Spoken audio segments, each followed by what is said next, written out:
Hello, welcome to Month 2, Level B1. We're going to talk about grammar, vocabulary, some business English, specifically interviews, and give you some resources for Cambridge and extra resources as well.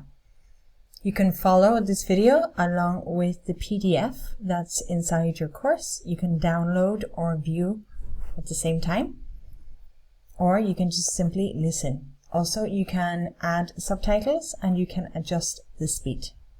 So let's go.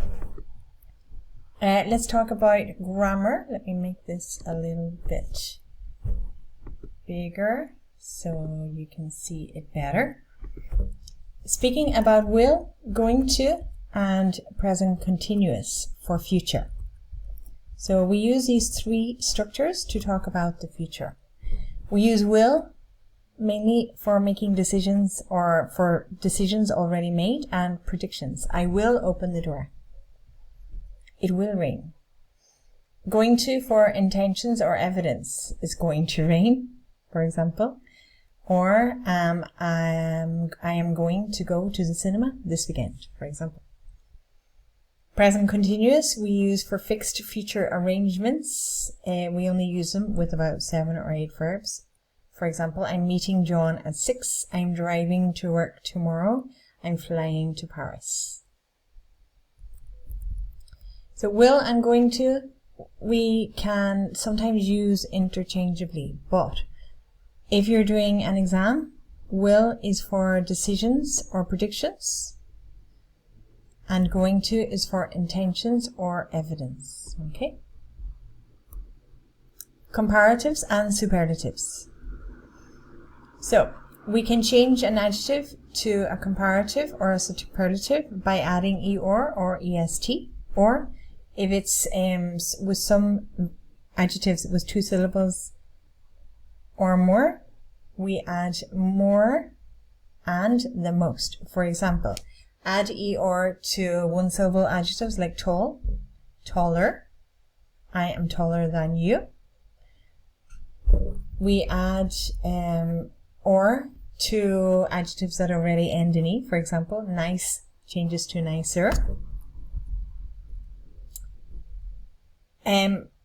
Words that end with the consonant, we double the consonant and add ER. For example, bigger, hotter. There are some exceptions to this, but generally if you have 2 or more syllables, you use more. More beautiful. More expensive. We have some irregulars, of course. Good changes to better than, bad, worse than, far, farther, or further than. And then we have some examples. So, superlatives. In comparatives, we use ER. In superlatives, we use EST. For example, tall changes to the tallest. I am the tallest in my family. He is the nicest person I ever met. I have the biggest room. 2, with exceptions, 2 or more syllables. More beautiful, the most beautiful and the most expensive. So, for example, his house is more beautiful than mine. His house is the most expensive house in the area. With irregular phones again, good, better, the best, bad, worse, the worst. And here you have some examples and a summary table that you can study to check the rules. Okay, next grammar point, to and enough. We use to and enough with adjectives and with nouns, but be careful with the order. For example, too cold, to plus adjective. It's too cold to go outside. Also be careful that in English, too, demasiado, means negative consequence, you know. I know in Spanish you can use it like very, but in English, no. If I say it's too cold to do something, or it's too cold and I need to be warmer. So be careful with that. So to plus the adjective. Or with enough, we use adjective plus enough. It's cold enough. It's not cold enough to ski. She isn't old enough. Okay? When we use with a noun, also be careful with the structure. Okay? We don't have enough chairs. Enough comes first. Enough plus noun. Okay? If we use too, we have to use too many or too much. Too many countable, too many people. Or too much uncountable, too much traffic. So you have an exercise here to practice that with the answers. Many, much, a lot of, some, and any. So just to review quickly. Much is uncountable. Many is countable. Much and many we use for negatives and interrogatives. Do you have much free time? I don't have much free time. Do you have many friends? I don't have many friends. Much we don't use for affirmative. I have much time? No. Many, sometimes we do. I have many friends. You will hear this, okay? Grammatically, it's better to use a lot of. A lot of you can use for questions, affirmatives and negatives, for countable and uncountable. So you can use a lot of for everything. If you're not sure, use a lot of. I have a lot of free time. I don't have a lot of free time. Okay, so here we have some examples and a little quiz to check your knowledge. Vocabulary. Speaking about school and education vocabulary, we have here some vocabulary and some terminology that you can use. If you want to review the basics of this more, we also have it in the A2 course that you can access as well. So here, speaking about people and their roles, we have the tutor, the counselor, the head of department, the class representative or rep, and your peer or your classmate. Speaking about the places that you can have a classroom, a lecture hall, the lab, science lab, computer room, auditorium, and sports hall or gym. Some subjects that you might have are literature, biology, chemistry, physics, sociology, economics, IT, and some other activities include an assignment, coursework, revision, group work, to make a presentation or to do a debate and participate. Some challenges that could be useful when speaking about the school here is challenging, motivating, educational, I'm good at, I'm not so good at, I struggle with, and I'm interested in. Next topic is plans and predictions. So we can use our future tenses here. I am going to go. I will have. Other verbs we can use are to plan. I intend to go. I hope to go. I expect to go. I predict going. I predict that it's going to rain. I guess I will go. I aim to finish the project. I anticipate finishing the project. Be careful sometimes with the verbs and the following verb if it's in infinitive or in gerund. I aim to go. I anticipate going. I assume we will go, and I have decided to go. Then you have a list of adjectives when you're speaking about future. Probably, realistically, well, it's probable, it's realistic. Phrasal verbs that you can use when you're speaking about plans that you have for the future. So, as you probably know, a phrasal verb is one verb and a preposition together that can completely change the meaning. So you need to practice them and you need to be careful with them and you need to learn them. You can't avoid them because we use them all the time. Okay? So some phrasal verbs or expressions you can use. I look forward to doing that. I look forward to having free time at the weekend, or I look forward to the weekend. Esperar con ilusión. I look forward to. To set up an event, to set up the party, to set up a meeting, to carry out, to do, realizar. We will carry out the report, to come up with an idea, to make up your mind. I need to make up my mind about what I'm going to do this weekend. To put off is to postpone. We need to put off the barbecue because it's going to rain this weekend. Some connectors or linking words that you can use when you're speaking. At this level, you should begin to learn some connectors. If it rains, I won't go. Unless it rains, I will go. Although it's raining, I will go. Provided it doesn't rain. Provided that it doesn't rain. As long as it doesn't rain, I will go. When he calls me, I will go. By the time the rain stops, the party will be over. You can finish the preparations. Meanwhile, I will call the guests. Eventually, it will stop raining. So try to learn some of those phrasal verbs, expressions, and connectors to help enrich your English. The next vocabulary topic is food and drink. Some vocabulary for this to help you speaking about food and drink can be a loaf of bread. A slice of bread is one piece. Wholemeal bread, cereal, seafood, steak, not stick, steak, prawns and shrimp,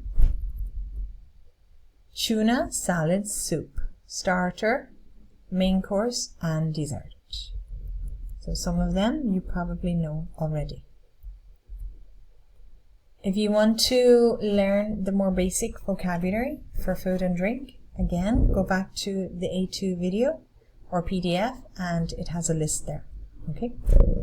Some vegetables and fruit that you may eat are spinach, green beans, zucchini is US, courgette is UK or Irish, pepper, avocado, peach, cherry, pineapple, grapes, and berries. My favorite breakfast is wholemeal toast with avocado, tomato, and salmon. Very nice. Peach, cherry, pineapple, grapes, and berries. Okay, so speaking about eating out, we have some verbs that you can use, and also speaking about cooking or food in general. Can I order a steak? It will be served on a plate. Can I taste the wine? Can I try the wine? It's my turn to cook, bake, boil, fry, roast, or grill, the different ways of cooking. To chop the onion, to pour the wine, and to spill the soup. Some phrasal verbs that you might want to remember for speaking about cooking, food, eating out. To cut down is to reduce your intake. I'm trying to cut down on sugar. To cut out is to stop completely. I have cut out sugar from my diet. I like to eat out once a week. I am filling up on soup so I don't eat so much dessert. To warm up your food is to reheat, to heat again. Expressions that you can use at a restaurant. Can I or could I see the menu, please? I would like the chicken. What do you recommend? Can I have the bill? Do you take cards? Can I pay with cash? Everything was delicious. I'm allergic. I'm allergic to nuts. I like my steak well done, medium, medium rare, or rare.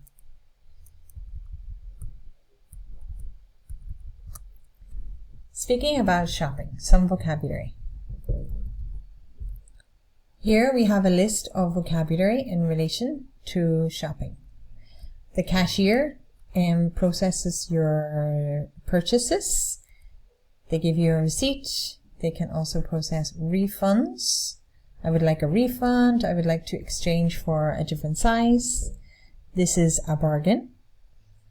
It's affordable. I don't like this brand. The customer, I have to queue. There is always a queue or a line in the shop. The shop assistant is helping me. And where is the fitting room so I can try on these clothes?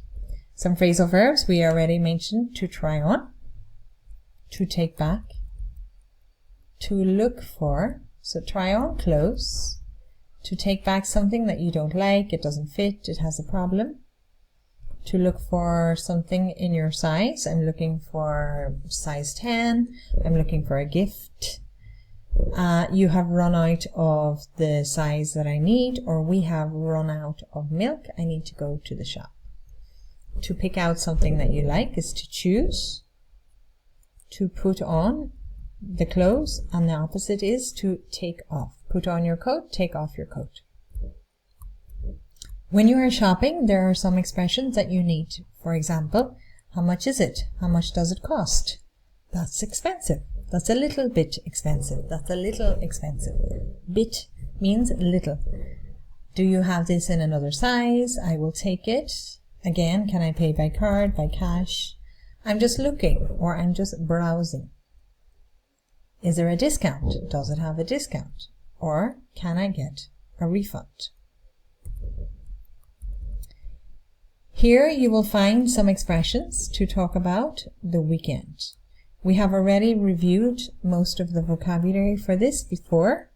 So if you like to expand a little, you can check back on this document on page 18 for extra expressions for the weekend. Business English, preparing for job interviews.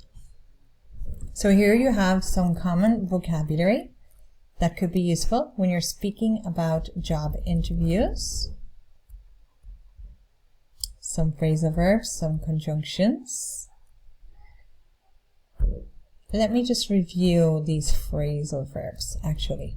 The vocabulary you can review yourself, but the phrasal verbs are sometimes tricky. So, okay, to brush up on is to improve something. I need to brush up on my skills, to remember them, to improve them. To look into is to investigate. I looked into the company. So before an interview, you should look into the company, the values that they have, and make sure that they align with yours. To go over is to review. I go over my notes in relation to the interview before I go to the interview. Some useful conjunctions, because it's easy. Since I finished my last job, I have been working on, or as I was coming for this interview this morning, I saw someone at the same time, or as I'm here for the interview, I will explain. Because, I suppose, in order to, or so that, or for the purpose of, we can use in a similar way. In order to prepare for the interview, I called the receptionist so that I was prepared for the interview, or for the purpose of preparing for the interview. Moreover, or in addition, or furthermore, we use to move to another topic or another part of a topic. We do not use on the other hand. We only use on the other hand when we're speaking about comparisons. So, for example, if you send an email and you have two topics, you write the first topic, and then for the second topic, you don't write on the other hand. You write in addition, or furthermore, or also, or I also want to mention, something like that. And then however is like but. However, I wanted to change jobs, however, I couldn't leave my team, for example. But I couldn't leave my team. Although is aunque, and despite is a pesar de. Be careful. Although is easy to use. Although it's raining, I will go out. The structure is fine, I think. Despite is a little more difficult. Despite is the same as in spite of. And we use it with the verb in ing if you have a verb. For example, despite the rain, I will go out. Despite that it's raining, I will go out. Despite having a cold, I am working. So despite plus ing. Or in spite of having a cold, I will go out. Despite of, no. So despite is a little more difficult to use. Although and despite you can use in the same way. This brings us on to answering some questions. You can use what is called the STAR method. When you're doing this, you describe S, the situation, T, the task, A, the action that you take, and or the results. So, for example, if the question is, describe a conflict you had in work, you could describe quickly the situation, what your task or responsibility was in this situation, the action that you took, and the result. Okay, so here is more vocabulary in relation to job interviews.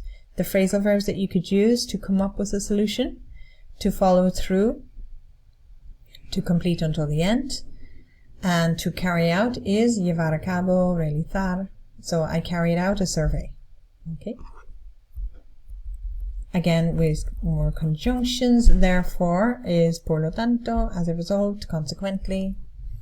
Okay, and then first, next, then, and finally is when you're using sequencers to tell a story.